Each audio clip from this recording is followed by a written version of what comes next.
Assalamualaikum. Jangan lupa like, comment, and subscribe. Bye.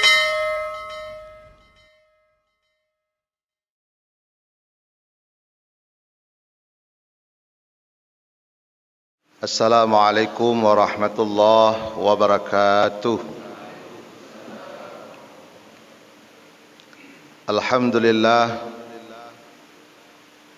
alladzi khalaqal insana fi ahsani taqwim thumma radadnahu asfala safilin illa alladhina amanu wa amilus salihat. Allahumma salli ala sayyidina Muhammadin sayyidil anam wa ala alihi wa sahbihi zawil kiram. Amma ba'du, rabbi syrah li sadri wa yassir li amri wahlul 'uqdatam min lisani yafqahu qawli. Subhanaka la ilma lana illa ma 'allamtana innaka alimul hakim. Subhanallah wa bihamdihi subhanallahil azim. Qala Allah subhanahu wa ta'ala fi kitabihil karim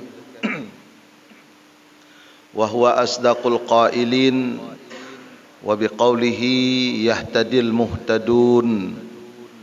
A'udzu billahi minasy syaithanir rajim. Bismillahirrahmanirrahim. Wa ma khalaqtul jinna wal insa illa liya'budun. Wa fi ayatil ukhra wa ma umiru illa liya'budullaha mukhlishina lahuddin illa liya'budullaha mukhlishina lahuddin. Shadaqallahul azim. Puji beserta syukur mari selalu kita panjatkan kehadirat Allah, karena Allah jualah yang telah menggerakkan hati seorang hamba untuk senantiasa taat kepadanya. Tanpa gerakan dari Allah, tanpa taufiknya Allah, semau apapun kita berbuat taat pada Allah tidak akan terjadi. Banyak orang taat bukan karena dia hebat, bukan karena dia kuat, bukan karena dia rajin. Karena banyak orang kuat di luar sana yang tidak taat, banyak orang hebat yang tidak taat, banyak orang yang rajin di bidang lain tapi tidak taat. Tapi yakinilah, orang berbuat taat, orang mau beribadah kepada Allah, ini karena adanya taufik daripada Allah Subhanahu wa taala. Maka bersyukurlah kita kepada Allah pada subuh yang mulia ini. Allah telah membangunkan kita, telah menggerakkan hati kita, telah memberikan kekuatan kepada kita sehingga kita mampu berbuat taat pada Allah. Selawat ma'asalam mari selalu kita bermohon pada Allah agar senantiasa tersyurahkan kepada Nabi kita, kekasihnya Allah, yakni Nabi besar Muhammad sallallahu alaihi wasallam. Seterusnya buat keluarga dan sahabat beliau sekalian yang kita muliakan dan kami muliakan, para jamaah subuh yang dimuliakan Allah Subhanahu wa taala, dan juga yang kita hormati bersama dan kita muliakan pengurus subuh di KMA atau Suling Ustaz, yang mudah-mudahan dengan kerjasamanya pengurus sehingga terlaksanalah Suling ini setiap subuh Sabtu, yang mudah-mudahan jadi ibadah bagi pengurus. Amin ya rabbal alamin. Pada subuh berbahagia ini, judul ceramah subuh kita adalah jenis-jenis orang beribadah. Dalam surah Al-Maidah tadi sudah kita baca bahwa Allah perintahkan kita untuk beribadah dengan ikhlas. Wa ma umiru illa liya'budullaha mukhlishina lahuddin. Dan tidak pernah diperintahkan kamu kecuali hanya untuk menyembah Allah, beribadah kepada Allah, mukhlishina lahuddin, ikhlas semata-mata karena agama, karena Allah. Dan surah Az-Zariyat ayat 56 juga sudah kita baca tadi. Allah firmankan, "Wa ma khalaqtul jinna wal insa illa liya'budun." Tidak aku ciptakan jin, kata Allah, dan tidak aku ciptakan manusia kecuali hanya untuk menyembah Allah. Begitu perintah Allah dan begitu firman Allah. Maka pernah kita bacakan dalam satu referensi, yaitu kitab Nasaihul Ibad. Di dalam pelajaran yang ke-9 ada satu perkataan Sayyidina Abu Bakar Siddiq radhiyallahu an. Saya fikir ini menjadi sebuah pegangan bagi kita yang beribadah kepada Allah. Qala Abu Bakar Siddiq radhiyallahu an, telah berkata Abu Bakar Siddiq radhiyallahu an, innal ibada, sesungguhnya orang yang beribadah itu salah satu asnafin, terbagi kepada 3 model. Orang beribadah kepada Allah itu ada 3 model. Likulli sinfin salah satu alamatin, tiap-tiap model itu ada 3 tanda. Jadi model orang beribadah kepada Allah itu ada 3 model, dan masing-masing model itu ada 3 tandanya. Mudah-mudahan kita masuk ke dalam 3 model ini. Sinfun, satu model, kata Abu Bakar Siddiq, ya'budullaha, mereka beribadah kepada Allah ala sabilil khaufi, ke atas jalan takut pada Allah. Mereka beribadah kepada Allah karena ada rasa khauf, rasa takut pada Allah. Wasinfun, dan satu golongan lagi, satu model lagi, ya'budullaha ala sabilir raja, mereka beribadah kepada Allah itu atas jalan raja, ada harapan, berharap kepada Allah. Wasinfun, dan satu golongan lagi, ya'budullaha, mereka beribadah kepada Allah ala sabilil hubbi, karena dasar cintanya kepada Allah.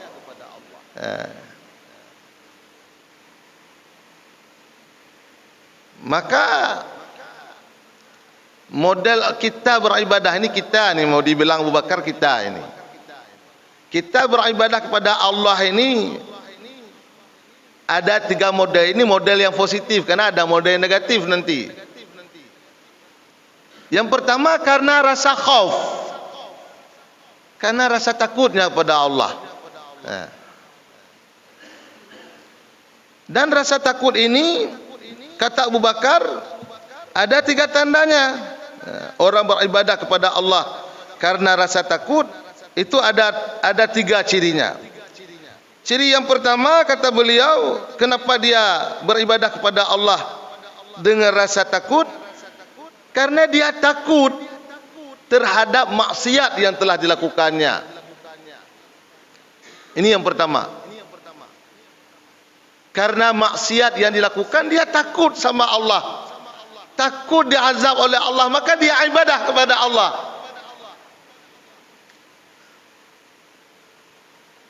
Dia tanya, langgolongan tohnya untuk tajak ibadah ba Allah ba subuh berbahagianya karena takut letak maksiat kata pubut, padahal kata tupu mujudinya hanjut nyopah tengah piala dunia, tengah nonton babarung kopi nyata menang gana pe Portugal, kamu menang kira-kira menyogana apa dum beli letak 50,000 dong, 50,000 anak Malaysia adanya, yang Malaysia 1 juta. So pegah anak Malaysia 50,000. Dak 5,000 pi kanan di taruhan Malaysia cik. Nalam seakan-akan kon main judi, yang kiban-kiban robah belah toh ni dong. Ilum belah Qatar mentong. Madro belah toh ilum belah Polandia. Untuk menang Qatar kiban. Hai lembayu kopi ro. Pesan jumpa sangar, pe kopi susu. Nyo telat men pos ngodua men telat. Pe ro. Bayu kopi nyan judi bapak-bapak ibu-ibu. Lembayu kopi ro tu. Hanagot kan. Hai walaupun dapat menyejudinya mengeluarkan uang kedua belah pihak, nanti siapa menang ambil sehingga ada merasa dirugikan. Tapi hanagot yang model-model bayu-bayu kopi, bayu tehnya hanagot. Punya kena sedekah ke puyak pegah gara-gara minta ruhan tu mah. Bayu je. Orang yang beribadah kepada Allah karena rasa khauf ini ditandai karena dia sudah banyak berbuat maksiat. Ini kata Abu Bakar. Yang kedua, orang beribadah karena rasa khauf karena dia merasa sedikit kali kebaikan yang dia lakukan di dunia ini. Nibtat amalan yang dipubut. Sehingga merasa khauf kepada Allah, takut pada Allah.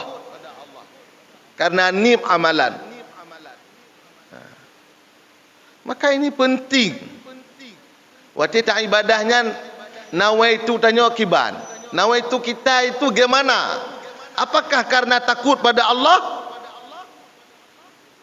Apa sebab kita takut pada Allah sehingga kita ibadah letak maksiat tunggu. Ini tak ibadah yang lepubut. Dan satu lagi tanda orang beribadah kepada Allah karena khauf, karena rasa takut, karena banyak lalai di dunia ini. Letak lalai. Letak rota pubut perbuatan yang sia-sia. Nyo model yang pertama. Yang kedua kata Abu Bakar, ada orang beribadah kepada Allah itu ala sabilir raja, karena ada harapan. Maka kita dalam hidup ini, hubungan kita dengan Allah harus ada dua, khauf war raja, rasa takut dan pengharapan. Berdoa kepada Allah itu ibadah. Kalau tidak ada orang berdoa kepada Allah, kalau seseorang berdoa kepada Allah tidak ada raja dalam hatinya, ini dikhawatirkan doanya tidak diterima oleh Allah. Maka ketika kita berdoa, boh tak baca doa panjang, boh pane, pemantau doa, dan benar raja lah mati tanya, benar harapan supaya doa kita diterima oleh Allah. Demikian juga orang beribadah karena raja, karena harapan kepada Allah, ini salah satunya adalah harapan supaya dikabulkan ibadahnya oleh Allah. Mungkin ada satu kelompok, satu level di antara orang beribadah, dia tidak lagi masuk ke dalam golongan khauf, takut kepada Allah, dia beribadah. Tapi raja, dia sudah lewat fase takut, tapi dia beribadah kepada Allah semata-mata dengan penuh harap supaya ibadahnya diterima oleh Allah. Jamaah subuh melakukan Allah Subhanahu wa taala. Ini yang kedua. Yang ketiga, orang beribadah kepada Allah itu ala sabilil hubbi, karena dasar cintanya kepada Allah.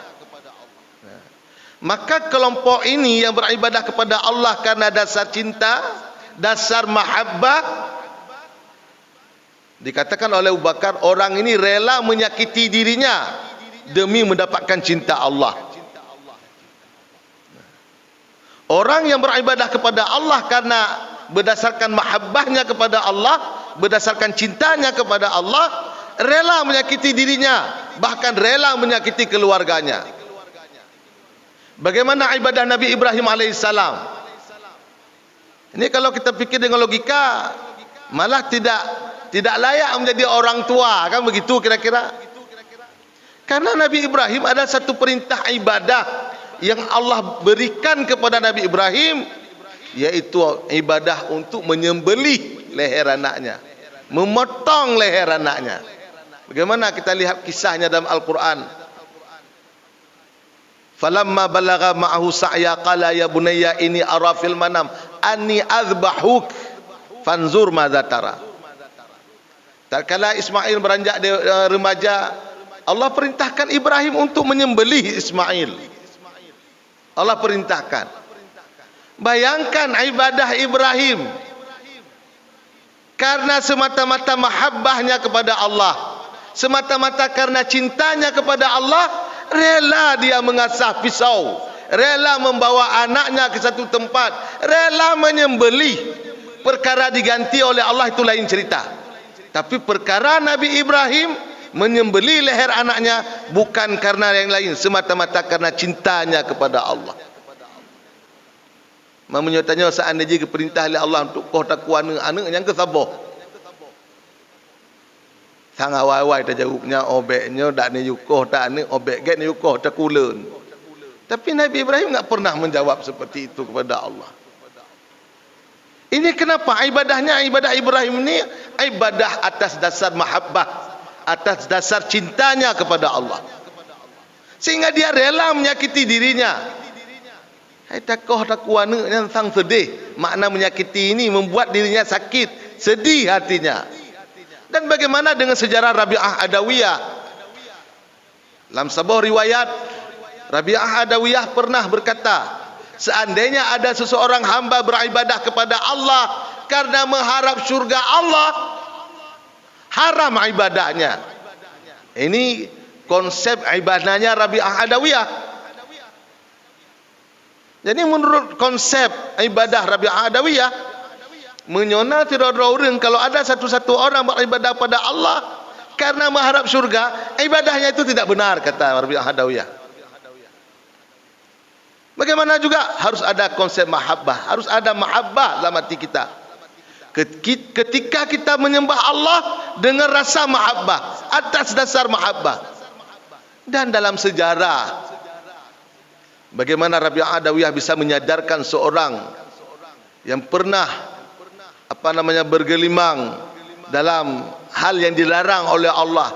Dan kita kenal dengan Hasan Al-Basri, kita kenal dengan Hasanul Basri, bagaimana beliau tersadar dengan pertemuan beliau bersama Rabi'ah Adawiyah. Dalam satu riwayat dikatakan, bagaimana karena dasar cintanya Rabi'ah Adawiyah kepada Allah sampai rela menyakiti dirinya sendiri. Dalam sebuah kisah, suatu hari dikatakan Rabi'ah Adawiyah belanja ke pasar, pergi dengan khadamnya. Tiba-tiba dia diikuti oleh Hasan Basri. Ketika Hasan Basri mengikuti Rabi'ah Adawiyah, ketika sampai di pintu rumah, Rabi'ah Adawiyah bertanya kepada Hasan Basri, "Hai pakon ya ikut lun, kenapa anda mengikuti saya?" Ada satu jawaban dari Hasan Basri dalam riwayat ini dikatakan. Apa kata Hasan Basri? "Saya suka kali melihat matamu." Nya bahasa Aceh, mata gatanya naik terpandang lagak dah. Menyo lebih halus lom, bola mata gatanya menawan yang menambah tatanya, sehingga galak lun kalon, galak lun yang menambah tatanya. Oh kajut ke kele Rabi'ah Adawiyah ni pres ya. Dalam riwayatnya disampaikan bahawa sampai-sampai gara-gara mata Rabi'ah orang merasakan dosa. Kele Rabi'ah, hai mata gara-gara gata gop medesya, gara-gara gata gop galak kelun. Maka Rabi'ah Adawiyah dalam riwayat ini rela mencongkel bola matanya, memberikan kepada Hasan Basri. Sehingga Hasan Basri tersadar kenapa dia berbuat salah. Ternyata hanjut dalam agama yang lainnya. Tapi Rabi'ah Adawiyah melakukan perkara ini semata-mata karena mahabbahnya kepada Allah, dasar cintanya kepada Allah. Majino tak tanya itu kepada Adro, ketanya. Mari sama-sama kita bertanya kepada diri kita. Ini kita beribadah kepada Allah karena apa? Karena khaufkah? Karena ada rasa takut maksiat yang sudah kita lakukan? Karena rasa takut terhadap sedikitnya ibadah kita? Karena rasa takutnya lalainya kita daripada Allah? Atau kita tidak di posisi itu, tapi kita beribadah ini dalam rangka rasa raja. Kita berharap penuh kepada Allah supaya ibadah kita diterima oleh Allah, supaya segala kejahatan-kejahatan kita dihapuskan oleh Allah. Apakah ini? Atau karena mahabbah kita kepada Allah? Tapi yang dituntut beribadahlah kepada Allah karena cintanya kita kepada Allah. Maka dia orang tak ulang kitab fikih atau tiga syarah yang dalam kitab Al-Bajuri ni kan, menyotanya penanji tak ibadah kepada Allah tapi dalam fikiran kita nyo, dalam mindset kita nyo sekedar bayar utang. Ya. Kan ada orang salat, kenapa anda salat? Ini kan kalau enggak kita salat, kita berutang pada Allah. Kalau kita salat, dalam hati kita ada niat sekedar bayar utang kepada Allah, salat kita sah dalam pandangan fikih. Tetapi dalam pandangan tasawuf, ini tidak sah. Dalam konsep mahabbah tidak boleh. Jadi bagaimana juga? Makanya dalam niat salat itu ada kalimat terakhir yang harus kita pegang, yang harus kita perhatikan. Di setiap kalimat-kalimat nawaitu ibadah itu ada kalimat terakhir. Kita mau salat, apa niat kita? Dalam lafaz niat itu, usalli fardhu subhi rak'ataini mustaqbilal qiblati, kalau berjamaah ma'muman lillahi ta'ala. Ada kalimat lillahi ta'ala. Di setiap niat ibadah, qasad ibadah, itu ada kalimat lillahi ta'ala. Dalam kita berpuasa, tetap ada lillahi ta'ala. Bersedekah pun ada lillahi ta'ala. Ini konsep ini, kenapa kok ada? Karena kita tidak boleh beribadah untuk orang lain. Tidak boleh beribadah karena sesuatu yang lain. Tapi kita harus beribadah lillahi ta'ala, semata-mata karena Allah. Jamaah subuh milakan Allah Subhanahu wa taala. Ketika orang beribadah dengan tiga konsep ini, maka akan muncul ihsan dalam hatinya. Dan beribadah dengan rasa ihsan inilah yang dituntut. Apa ibadah dalam rasa ihsan? Ini sudah jelas. Salah satu metode pencapaian kekhusyuan di dalam salat, kata Imam Ghazali, harus ada konsep ihsan. Apa itu ihsan? Kita sudah dengar semua mengenai ihsan. Al-ihsan an ta'budallah ka'annaka tarahu wa illam takun tarahu fa innahu yaraka. Ini ihsan. Engkau sembah Allah seakan-akan engkau melihat Allah. Ini parah. Ini susah. Makanya kadang-kadang orang dah salah tingkah, pegat-pegat draw. Sang-sang kagak Allah waktu sembahyang. Allahu Akbar, bismillahirrahmanirrahim, alhamdulillah, gekem. Nyana orang pegat draw lagi nya. Karena kasalah dalam memahami bagaimana ihsan sebenarnya. Naci urung sembahyang kadang-kadang galak-galak ganyan. Waktu ke sembahyang geu yang je. Allahu Akbar. Bismillahirrahmanirrahim. Alhamdulillah. Sang-sang geu Allah. Salahnya. Nyo makna ihsan an ta'budallah ka'annaka tarahu. Engkau sembah Allah seakan-akan engkau melihat Allah. Artinya jangan macam-macam dalam ibadah. Ini kita sedang melihat Allah seakan-akan. Makanya ada kalimat setelah itu. Fa illam takun tarahu, maka jika engkau tidak mampu melihat Allah dalam ibadahmu, memang tidak mampu. Apa yang mampu dengan Allah? Bagaimana kita mampu melihat Allah? Karena kita tidak akan mampu melihat kalau hati kita belum mukasyafah, belum terbuka hijabnya. Terbuka hijab hati seorang hamba saja, dia tak akan dapat melihat Allah, tapi melihat kekuasaan Allah yang ada di dunia ini. Karena kita tidak akan mampu dengan kondisi hati kita yang berlumuran dosa, yang banyak penyakitnya, ada sombong, ada hasad, ada sum'ah, ada apa lagi? Ada marah, ghadab. Ghadab itu penyakit hati.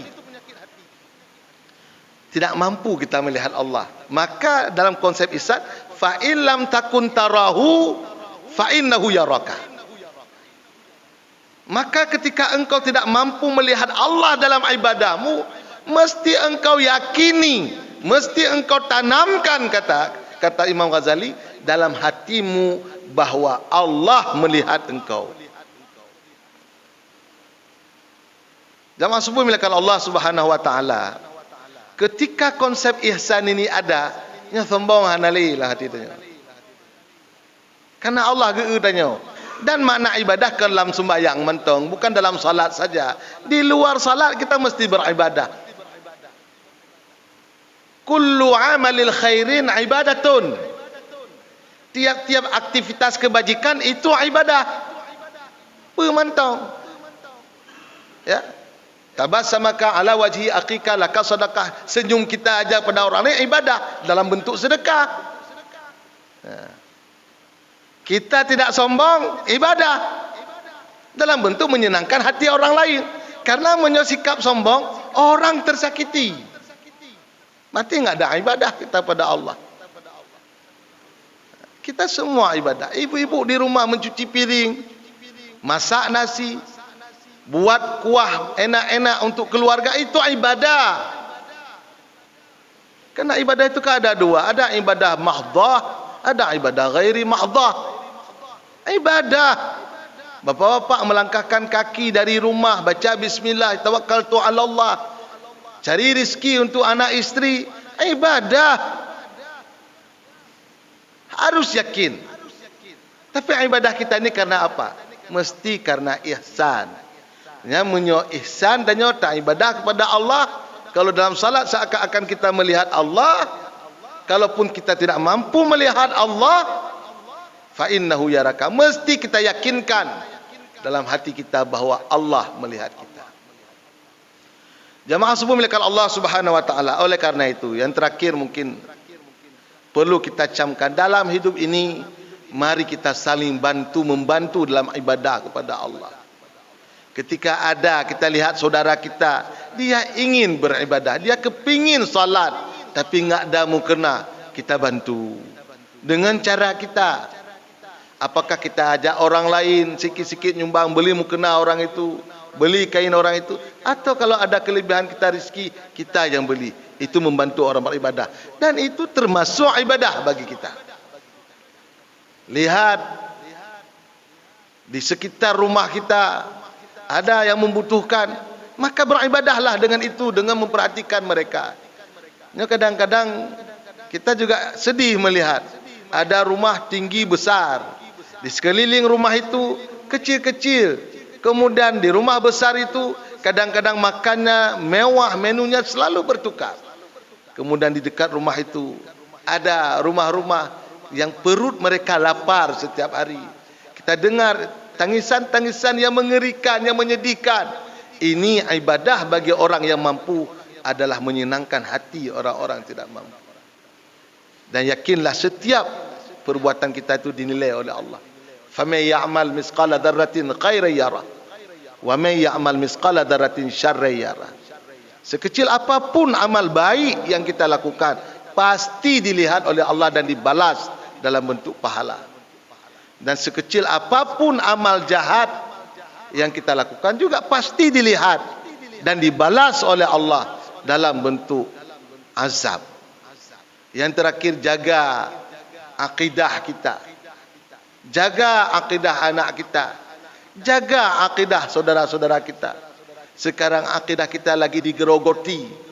Gimana berita-berita terakhir kita lihat, dikirim berapa banyak ke Aceh, ke Subuh Salam berapa banyak dikirim pendeta misionaris, ke Banda Aceh berapa banyak, kemudian ke Sabang berapa banyak. Ya kan ada depu, ingin diperusak ibadah katanya, ingin diperusak ibadah-ibadah katanya.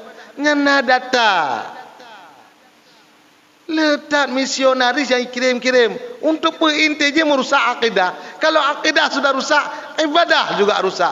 Jino naurung ibadah, bapak-bapak, ibu-ibu, ada orang yang beribadah kejar-kejaran dengan iklan TV. Ada orang ibadah seperti itu. Udah azan Isya di masjid, Allahu Akbar, Allahu Akbar, hayya 'alas salah, hayya 'alal falah. Kejar-kejaran kayak kamat di masjid. Ui kelana, mama itu dah kamat di masjid, ayah itu dah kamat di masjid. Tunggu sebentar, ini belum iklan nih. Entar lagi. Ini lagi enak kali.